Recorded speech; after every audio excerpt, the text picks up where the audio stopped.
এখানকার ভাষায় বলে পুজোর ডালা দোকান। সেখান থেকে একটা সুন্দর ডালা কিনলাম। ডালার মধ্যে ছিল ধূপ, ফুল, সিঁদুর, ছোট নারকেল, একটি ফটো, কপিলমুনি আশ্রমের একটি ছবি ছিল।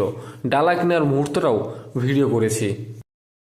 তারপর সরাসরি চলে গেলাম কপিলমুনি আশ্রমের সামনে।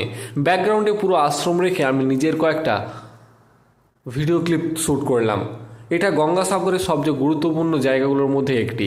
হাজার হাজার মানুষ এখানে আসে শুধু এক ঝলক দর্শন করার জন্য। তারপর লাইনে দাঁড়ালাম। ভিড় ছিল অসম্ভব রকম বেশি, দীর্ঘ লাইন, সবাই ধৈর্য ধরে অপেক্ষা করছে। লাইনে দাঁড়িয়ে কিছু ভিডিও রেকর্ড করে নিলাম, আমার নিজেরও আর আশেপাশে ভক্তদেরও।